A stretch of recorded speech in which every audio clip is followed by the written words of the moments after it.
Nadreen, मकबूजा Kashmir के अंदर पिछले महीने जो पहलगाम में एक बहुत बड़ा हमला किया गया था, इस हमले के हवाले से पाकिस्तान का ये मौक़िफ़ है कि ये फॉल्स फ्लैग ऑपरेशन नज़र आ रहा है। यानी इंडिया की जो सरकार है, पाकिस्तान का कहना है कि उन्होंने पहले पुलवामा का भी हमला खुद ही करवाया था और इल्ज़ाम हमारे ऊपर डालने की इन्होंने कोशिश की, तो ये वाला भी हमला इंडिया ने खुद करवाया है, ऐसा पाकिस्तान का मानना है। और पाकिस्तान ने ये मांग की कि इस हमले की इंडिपेंडेंट इंक्वायरी होनी चाहिए। इंडिया नहीं, इंडिया की इंक्वायरी को वो नहीं मानते। वो कहते हैं ये तो खुद इन्होंने किया ही खुद है, तो इनकी क्या इंक्वायरी होगी। पाकिस्तान के एक्सपर्ट्स का मानना है कि वो जो आई विटनेस हैं वो भी प्लांटेड लग रहे हैं।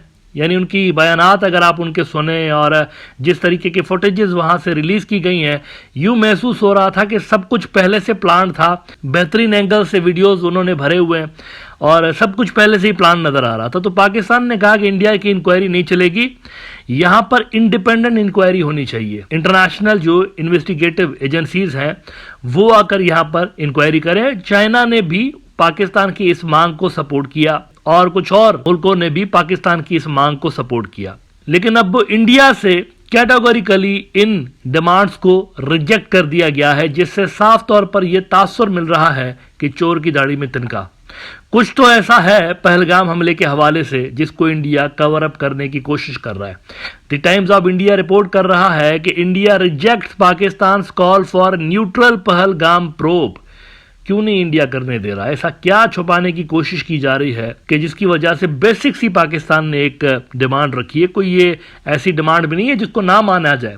भाई, आपने एक मुल्क के ऊपर बिला वजह का इल्ज़ाम लगाया है उनके बकौल, और वो मुल्क कह रहा है कि देखो मैं इसमें मुलविस नहीं हूं, इसकी न्यूट्रल बंदों से तफ्तीश कराओ, इन्वेस्टिगेशन कराओ न्यूट्रल बंदों से, और हम कोऑपरेट करने को तैयार हैं। तो आखिर क्या वजह है कि नरेंद्र मोदी ने इस डिमांड को, इस फेयर डिमांड को रिजेक्ट किया है? Which means there is something जिसको छुपाने की कोशिश की जा रही है।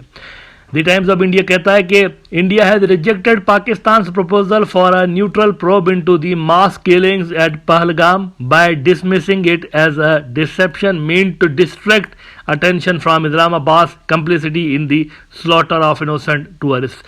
भाई, कैसे पता चलेगा? ये इन्वेस्टिगेशन से पहले ही आपने इल्जाम लगा दिया इस्लामाबाद वालों के ऊपर। पहले इन्वेस्टिगेशन तो कराओ ना, पहले कराओ तो सही इन्वेस्टिगेशन। क्यों छुपा रहे हैं आप? असल बात तो यह है कि प्रोब से, न्यूट्रल प्रोब से नरेंद्र मोदी की सरकार भाग क्यों रही है? अच्छा, मीनवाइल ये जो सारा कुछ ड्रामा रचाया गया है, इसकी पहली बड़ी कैजुअलिटी सामने आई है इंडिया के लिए। पहली बड़ी कैजुअलिटी, ये बैकफायर कर गया है। इसके जो भी ऑब्जेक्टिव्स थे इस फॉल्स फ्लैग ऑपरेशन के, वो हासिल नहीं हुए, उल्टा ये गले में पड़ गया है। और अब यूं महसूस हो रहा है कि एक बंद गली के अंदर नरेंद्र मोदी की सरकार फंस गई है। एक बहुत बड़ा वाकया पेश आया है, मैं कहूँगा सानहा हुआ है। और वो सानहा ये हुआ है कि जब से लेकर इंडिया बना है ना, 1947 से लेकर, इंडिया का सबसे बड़ा टाइम टेस्टेड जो दोस्त रहा है और सबसे बड़ा डिफेंस पार्टनर उनका जो रहा है वो रशिया रहा है। रशिया हर दौर में, हर मौके पे इनके साथ खड़ा रहा। चाहे वो 1960s की लड़ाइयाँ हो, सोवियत यूनियन था उस वक्त, इनके साथ खड़ा हुआ होता था। पाकिस्तान के खिलाफ जब भी लड़ाई हुई, सोवियत यूनियन इनके साथ खड़ा रहा। अब 1971 वाली वॉर जो थी जिसमें पाकिस्तान स्प्लिट हुआ, उसमें भी सोवियत यूनियन ने बहुत बड़ा रोल प्ले किया। और उसके बाद भी जब रशिया बना है तो रशिया इनके साथ खड़ा रहा। लेकिन वो जो टाइम टेस्टेड दोस्ती थी उसको नरेंद्र मोदी ने तबाह कर दिया है। आज यूं समझे कि क्रियाक्रम आज उसका हो चुका है, उस दोस्ती का। हुआ यह है कि विक्ट्री डे परेड के हवाले से रशिया ने नरेंद्र मोदी को दी थी दावत कि आइए आप हमारे विक्ट्री डे परेड के अंदर शामिल होइए। लेकिन चूंकि पाकिस्तान के साथ मुठभेड़ जो इंडिया की हुई है, इसमें रशिया की तरफ से किसी किस्म का कोई समर्थन इंडिया को नहीं दिया गया। हत्ता कि इस तरह के कोई स्टेटमेंट भी नहीं आया रशिया का सामने कि हम इंडिया के साथ खड़े हुए, ऐसा भी कोई स्टेटमेंट नहीं आया। इस पे गुस्से में नरेंद्र मोदी ने रशिया जाने से इनकार कर दिया। लेकिन इसने कहा मैं नहीं जाऊंगा, मेरा डिफेंस मिनिस्टर राजनाथ सिंह जाएगा। अच्छा चलें, राजनाथ भी बड़ा सीनियर बंदा है, आरएसएस का बंदा है ये भी, बाय द वे बड़ा सीनियर बंदा है बीजेपी का और आरएसएस का। तो कुछ लोगों ने कहा चलें जी ठीक है, प्राइम मिनिस्टर नहीं जा रहा तो डिफेंस मिनिस्टर जाएगा। लेकिन अब खबरें ये आ रही हैं कि राजनाथ ने भी कहा मैं नहीं जा रहा हूँ, नहीं जाऊँगा, रशिया नहीं जाऊँगा। लाल झंडी दिखा दी उसने रशिया को। Now this is a major setback for Russia India ties. India TV report कर रहा है कि Rajnath Singh likely to skip Russia's victory day parade amid India Pakistan tensions, say sources. Defense Minister Rajnath Singh is likely to skip Russia's Victory Day parade amid rising India-Pakistan tensions, with Minister of State for Defense Sanjay Seth set to represent India. Look at that. Look at that. Narendra Modi को दावत दी गई थी और जा कौन रहा है? छोटे लेवल का ऐसे नन्ना मुन्ना सा कोई मंत्री भेज रहे हैं, उसको भेज रहे हैं। ना राजनाथ ना नरेंद्र मोदी, कोई नहीं जा रहा, एक छोटा सा बंदा है उसको भेज रहे हैं। वो कह रहे हैं कि defence minister Rajnath Singh has opted out of the Victory Day celebrations and Minister of State for Defense Sanjay Seth will attend the event on behalf of the Indian government, a senior official said. Initially, Prime Minister Narendra Modi was invited by Russian President Vladimir Putin to attend the Victory Day parade. However, due to the evolving security concerns and the escalating situation with Pakistan, it was decided that Singh would attend in his place. Sources further mentioned that Prime Minister Modi's absence from the parade has sparked diplomatic discussions, with speculations linking the decision to the recent developments in the Pahalgam. now आते हैं अब इस question पे कि क्या वाकई ऐसा ही है? क्या पहलगाम की वजह से नहीं गए वहां पर? पहलगाम को तो काफी दिन हो गए हैं और ये तो 8 मई को है या 9 मई को है विक्ट्री डे परेड, तो इतना लंबा गैप तो है बीच में, फिर क्यों नहीं गए? पहलगाम इज जस्ट अ बहाना। असल इस वजह से नहीं गई, ये जो बिजनेस स्टैंडर्ड की मैं आपको अब खबर दिखाने जा रहा हूं, असल वजह यह है, गुस्सा है, गुस्सा रशिया के ऊपर गुस्सा है कि यार आपने हमें जब जरूरत पड़ी, पहले जरूरत पड़ी थी अगेंस्ट चाइना गलवान के मौके पे, राजनाथ सिंह साहब भी गए थे, मोदी भी गए थे, जयशंकर भी गया था रशिया, ये तमाम लोग रशिया गए थे एक के बाद एक, और वहाँ इनके जाने का मकसद था कि रशिया को ये समझाने गए थे कि खुद को डिस्टेंस करिए चाइना से, बिकॉज वो हमारा दुश्मन है। रशिया ने इनकी बात नहीं मानी थी, लेकिन अब वो कह रहे हैं कि पाकिस्तान के अगेंस्ट भी ये कोई हमारी हेल्प नहीं कर रहे, कोई स्टेटमेंट नहीं दिया ढंग का इन्होंने। और तो और उनका जो फॉरेन मिनिस्टर है रशियंस का, वो इनको ये समझा रहा था कि ये लड़ना बंद करो पाकिस्तान के साथ और बैठ के बात करो। बिजनेस स्टैंडर्ड की खबर देखिए, Russia calls for settlements of disagreement between India Pakistan, Lavrov called for settlements by political and diplomatic means on a bilateral basis, Shimla मुआहदा याद दिलाया रशियंस ने इनको। ये जरा देखिए, वो जो ऑफिशियल स्टेटमेंट आया हुआ है उसमें ये लिखा हुआ है कि the head of the foreign policy department discussed current issues of Russian Indian cooperation as well as the aggravation of Indian-Pakistan relations after the terrorist attack near Pahalgam. S.V. Lavrov called for the settlement of disagreements between New Delhi and Islamabad by political and diplomatic means on a bilateral basis in accordance with the provisions of the Simla Agreement of 1972 and the Lahore Declaration of 1999, the statement read। तो वहां से दिखा दी गई है लाल झंडी कि मित्रों पाकिस्तान के अगेंस्ट भूल जाइए कि आपको कोई रशिया से मिलिट्री असिस्टेंस मिलने जा रही है। यहाँ चाइना का फैक्टर भी है, चाइना पाकिस्तान की जो स्ट्रेटेजिक पार्टनरशिप है, इसके चलते रशियन से एक हद से ज्यादा इंडिया की हेल्प नहीं कर सकते, तो उन्होंने कहा कि बैठ के बात करिए आप। तो ये वो असल मुद्दा है कि जिसकी वजह से ये नहीं गए वहां पर, रशिया नहीं गए।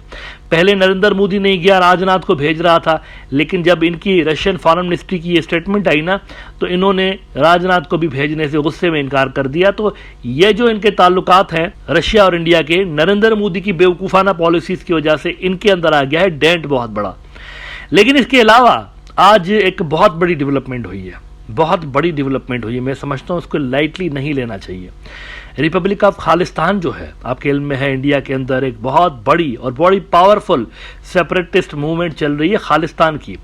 सिख फॉर जस्टिस वाले इसको चला रहे हैं ना। इनका मकसद जो है वो इंडियन पंजाब को अलग मुल्क में कन्वर्ट करना है, और एक बहुत बड़ी सिखों की तादाद ऐसी है, बहुत बड़ी तादाद इंडिया के अंदर, जो कि इनको सपोर्ट करती है, इनकी इस डिमांड को सपोर्ट करती है। तो सिख फॉर जस्टिस वाले जो हैं, सिखों की इंटरनेशनल लेवल पर भी, दुनिया भर में जहां कहीं भी सिख रहते हैं, बहुत बड़ी तादाद में इनको सपोर्ट करते हैं। सिख फॉर जस्टिस ने ये जो on going India Pakistan conflict चल रहा है ना, वो पाकिस्तान को अपना दोस्त समझते हैं सिख फॉर जस्टिस वाले। और बाय द वे पहले भी यहाँ पर जिक्र कर चुका हूँ कि पाकिस्तान जो है सिखों के लिए होली लैंड है इन अ वे कि सिखों के बहुत सारे मजहबी मकामात ऐसे हैं जो कि पाकिस्तान के अंदर है, इंक्लूडिंग करतारपुर। इंडिया पाकिस्तान के दरमियान देखें कितनी दुश्मनी है इस वक्त ना, ट्रेड भी बंद है, सब कुछ बंद है। सिखों के लिए पाकिस्तान खुला हुआ है बाय द वे, खुला हुआ है, करतारपुर कॉरिडोर खुला हुआ है, वो नहीं बंद हुआ। और पाकिस्तान ने जब इंडियन सिटीजन्स को कहा निकल जाइए यहाँ से 48 आवर्स में, सिखों के ऊपर वो ऑर्डर अप्लाई नहीं हो रहा था, उनको कहा गया आप रुकिए यहाँ पर, आपके लिए नहीं है ये, यू आर डिफरेंट। तो सिख जो है वो अच्छी नज़र से देखते हैं पाकिस्तान को, एक बड़ी तादाद सिखों की। तो सिख फॉर जस्टिस ने ये ऐलान किया है कि इंडिया की फ़ौज में जो सिख हैं बड़ी तादाद में मौजूद हैं, सिख रेजिमेंट है पूरी की पूरी, तो उन्होंने कहा कि ये जो सिख है ना इंडिया के फ़ौज के अंदर, सिख फॉर जस्टिस ने कहा, उन्होंने कहा आप पाकिस्तान से क्यों लड़ रहे हैं, ये तो हमारे दुश्मन है ही नहीं, ये हमारे दुश्मन कहाँ से भाई, इनके साथ नहीं लड़िए आप। उन्होंने कहा, सिख सोल्जर्स को कहा है। और उन्होंने बल्कि कहा सिख सिपाहियों को कि आपके लिए हम $11 मिलियन का इनाम अनाउंस करते हैं। $11 मिलियन का इनाम, मित्रों ये कोई छोटी रकम नहीं है। $11 मिलियन का इनाम अनाउंस कर दिया गया है सिख सिपाहियों के लिए जो कि इंडिया की फ़ौज में। क्यों? क्योंकि उन्होंने कहा कि आप इंडिया के जो बेसेस हैं जम्मू के अंदर, पठानकोट के अंदर, और जो हिंदोन मिलिट्री बेस है इंडिया का, तो खालिस्तानियों ने कहा है कि जो कोई इंडिया का सोल्जर, सिख सोल्जर, इन जगहों की जासूसी करके इन बेसिस की इंफॉर्मेशन हमें देगा तो उनको हम $11 मिलियन देंगे। हमें इसकी जो है ना एक पुख्ता रिपोर्ट चाहिए, हमें जो कोई भी देगा उसको हम $11 मिलियन देंगे, ये इंफॉर्मेशन हम पाकिस्तान तक पहुंचाएंगे, फिर पाकिस्तान जाने और ये जाने, हम इनकी हेल्प करना चाहते हैं।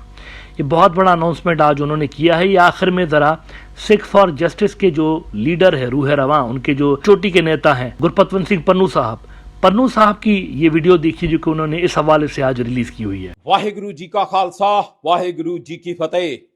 पाकिस्तान दी सरकार, फौज ते अवाम नूं असीं दस चुके हां कि भारती फौजां नूं असीं पंजाब दे राहीं पाकिस्तान ते हमला नहीं करन देंगे हमला असीं इस भारती फौज नूं। पर जंग दा मैदान ते जंगां जसूसां राहीं जसूसी करके जित्तियां जांदियां। ਅਸੀਂ ਅੱਜ ਐਲਾਨ ਕਰਦੇ ਹਾਂ ਸਿਕਸ ਫॉर ਜਸਟਿਸ ਵੱਲੋਂ $11 ਮਿਲੀਅਨ ਤੇ ਅਸੀਂ ਜਸੂਸੀ ਕਰਾਂਗੇ ਭਾਰਤੀ ਫੌਜਾਂ ਦੀ ਤੇ ਇਨਫੋਰਮੇਸ਼ਨ ਜਿਹੜੀ ਆ ਉਹ ਦਿਆਂਗੇ ਪਾਕਿਸਤਾਨ ਦੀਆਂ ਫੌਜਾਂ ਨੂੰ। ਸਿੱਖ ਫੌਜੀਓ, Hindon air force station, Pathankot air force station, Jalandhar cantt, Bathinda cantt ਤੇ ਫਿਰੋਜ਼ਪੁਰ ਕੈਂਟ, ਉੱਥੇ ਇਨਫੋਰਮੇਸ਼ਨ ਪ੍ਰੋਵਾਈਡ ਕਰੋ ਸਿਕਸ ਫॉर ਜਸਟਿਸ ਨੂੰ ਤੇ $11 ਮਿਲੀਅਨ ਫੰਡ ਹੈ।